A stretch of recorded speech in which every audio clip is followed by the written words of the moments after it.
definitely offensive front. Let's try to start getting a push up front, running the ball, impose our will on somebody. Okay, so now it's time for the Ask Cats portion of the show. I think we have a couple questions for you on that front. Doug Rose sends in the past, we've touched on your superstitions as a coach. Did you have any wild superstitions as a player? I had way too many, but I'll go through two real quick during football season because all this stems from baseball. But during football season, I had two really bad ones.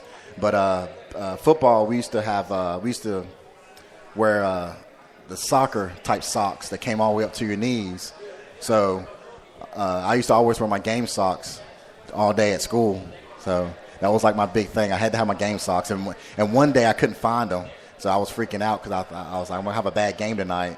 But we still won, and I did all right. But so my game socks, wearing them during school. And then the other one is Friday mornings. My big breakfast for game days was a big bag of peanut M&Ms and a big tall glass of orange juice. That was my big-time breakfast on game days. Breakfast of champions. Yes. And another question from Doug. He said, who was the professional athlete that you looked up to the most when you were growing up? Oh, that's easy. I got two. One for baseball, one for football. Baseball was Ken Griffey Jr. because, he was just the best player back then, and just that home run swing he had was just the coolest thing, and everybody tried to do it. And he was just one of the best outfielders ever, just could go and get every single ball, but just one of the best players of all time. And everybody wanted to beat Ken Griffey Jr. back when I was growing up. And then the other one was Emmitt Smith from the Dallas Cowboys. My dad has always been a big Cowboys fan, and, of course, number 22. But he was just a great player. He was the type of guy that was told that he wasn't fast enough, wasn't big enough, wasn't good enough, and he's become one of the best running backs of all time. And just constantly we're out there being professional and go out there and do his job. And I just remember one of the big games he had was he separated his shoulder, and he still went out there and rushed for over 100 yards, like 2 touchdowns, and helped lead the Dallas Cowboys to a championship. So, just an amazing story. Speaking of NFL, you were talking about, I know you're a big Ravens fan. I'm sure you're happy over the weekend. Any Pittsburgh Steelers fans? Because they took a butt kicking Sunday night. They did, so that wraps it up for you, Coach. And we'll talk to you a little later on down the road. Of course, hopefully we can have you on again, but maybe for basketball season will be the next time we get to chat with you. We'd also like to congratulate Coach Lee and the Virginia High golf team on earning a state berth. They'll be playing Tuesday in the state championship tournament. It's our first state bid.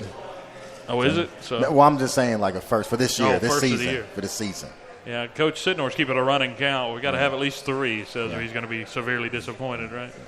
So good luck to you guys, as a few of them made it out. Coach Lee didn't make it out. We could got him on the show. But we'll take a commercial break. When we get back, we're going to have Coach Craig Mabe join us in just a second. Coach Sidnor, thank you for joining us. We'll be right back from Bearcat Sports Chat.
Bearcat Sports Chat will be right back after a word from our sponsors.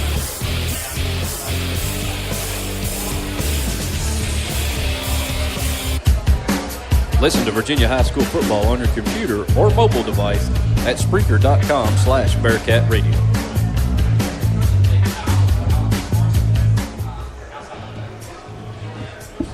Bearcat Radio is brought to you by State Line Motors. Visit State Line Motors on Euclid Avenue in Bristol.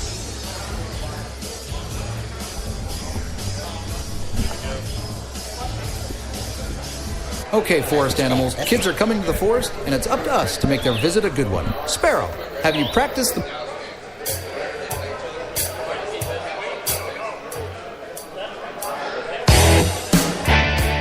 All right, we're happy now to be joined by our second guest for tonight's edition of Bearcat Sports Chat, outside linebackers coach Craig Mabe. Thank you for joining us. Thank you for having me. Definitely exciting to have you on. You were a late substitution. So yes.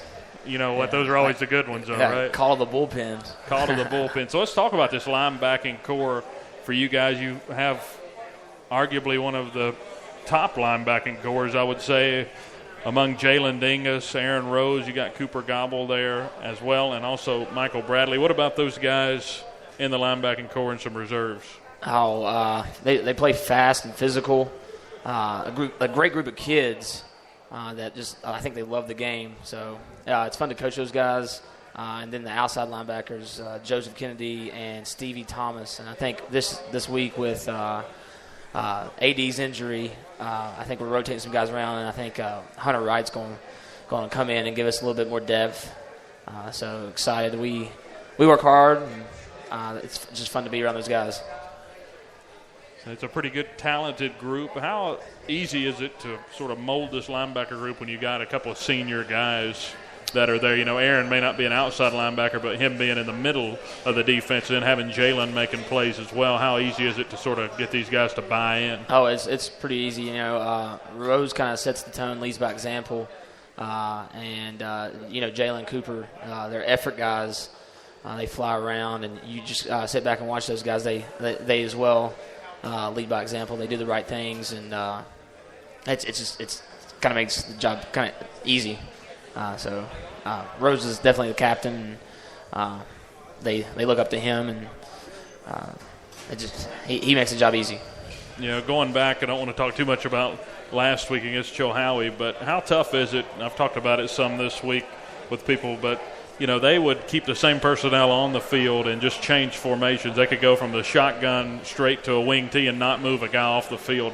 How tough was it to adjust and have these guys ready to go in that situation? It's just something you don't see every day. Yeah, I think Coach Chris came up with a great game plan, and I think they knew what to do. I think our energy last week wasn't very good. And I think those guys know that. I think we're going to change that this week. So I think with a lot more energy out of those guys, flying around a little bit more and getting downhill. So it was tough, but I felt like our game plan was solid. It was, Rose and those guys knew what to do. But it was on the fly. It definitely makes it more difficult. It's hard to get the signal in there and when they're not subbing and things like that. So. And it was just up tempo too. It Yeah. wasn't just so they left the guys on the field. So you're getting back this week to playing a little bit more of a offense that looks more like ours. So Absolutely. How easy is it to sort of prepare, or is it any easier to prepare for a team that has a similar offense as yours? I don't know if it's any easier. It's as difficult. I think we're going to see. You never know what you're going to get from Amberger. He definitely wants to get after us. So I think they're going to try to hurry up. And I think we're going to be ready for that, hopefully. We're familiar with that type of offense because it's similar to what we run. But I think, our key is playing with maximum effort and understanding our reads and flying to the football. So it definitely is. I think it's going to be a little easier than the Chilhowie's offense. It's not as much, not as complicated, I should say. So what players stood out on the film when you were watching Abingdon this week? Their player? Yeah. Probably the running back. The running back runs the ball real hard. He's a younger kid. I think he's a sophomore. Oh, Martin Lucas, 23. Yes. Yeah, he runs the ball really hard. We're going to have to make sure we wrap and roll and not try to stand up and hit the kid in the chest, because if we try to hit him in the chest, he's going to run us over. So we're going to have to do a great job of wrapping and flying to the ball and getting hats to the ball and gang tackling. We can't jog around and hope we're one-on-one, because that kid will make somebody miss and he'll put a foot in the ground and get upfield fast. So you're around for last year's victory over Abington. Oh, yes, sir. Yeah. And you being a Virginia High guy anyway. Absolutely, yeah. Where does that game rank as far as games you've been involved in? In football or just my overall time? We can go overall. It ranks definitely up there. Winning was definitely sweet. I personally think the rivalry with Abington is bigger than Tennessee High. I would much rather beat Abington than Tennessee High all day. So it was sweet.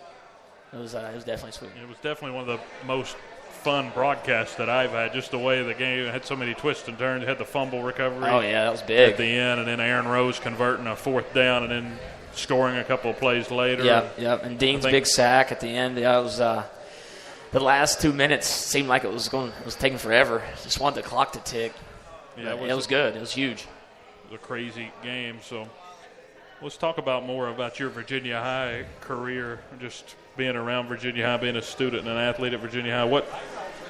You were a baseball player? Yeah, I played baseball and went to King and continued my career, and realized the dream was over with and got serious. I've always knew I wanted to coach, and I love football. Played football growing up until a little bit into high school, and there was a shot there to play a little college baseball, so I concentrated there, and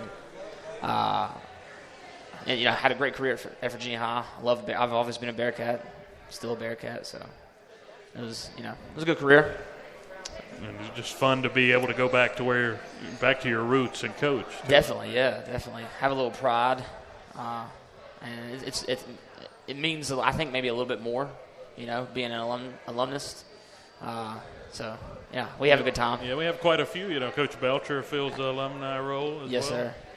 Yeah. So it makes it pretty interesting. I think Coach Schuler, too, did he? Yeah, Coach Schuler, they were both a little older than me. I remember Andrew coming back when I was and Chandler, we can't forget. Chandler, too. There's a kind of like Andrew graduated the year before I got to Virginia High, and he would come back and work with us a little bit. And I just remember, I don't know, Chandler don't remember it, but I coached Chandler a little bit when he was like 12, I think. Oh, yeah. I was did the junior or senior and worked with that little league team a little bit. So it's crazy. So it's like. So I assume that when you were playing baseball that Coach Daniels was the coach? Oh, yeah. All right. Well, we couldn't let you go without doing a Coach Daniels impression here on the radio. I don't really have any impressions. He was pretty tough. He's tough on us. You knew where you stood, Yeah. But I don't have any impressions just other than his red face. Any quotes stand out from Coach Daniels? Dadgummit. Yeah. That's about it, man. Dadgummit. Yeah, he's got to get his point across one way or another. Yeah, though, right? For sure. So, we got outside of sports, what would you say your biggest hobby is? Biggest hobby. I like to play golf, but that's still sports. Yeah. Don't count. Don't count. Oh, man, outside of sports. Man, I don't know. Let me think on that. Come back to that. I'll let you think. We'll go to our Ask Cats portion here for you, Coach Mabe. Doug Rose tweets in. Doug's always the most consistent tweeter. I don't know where he's at tonight, but if he's listening in, we're going to get to his questions here. So what happened that made you realize you wanted to become a football coach? So I'm guessing he's drawing from the baseball background. I played when I was younger, and it's probably my biggest regret that I didn't play as a junior and senior. I've always loved football. I knew I wanted to coach. I always paid attention and knew quite a bit about it. Just Mike called, or Coach Chris called me and asked me if I was interested. And I was like, yeah, definitely, absolutely.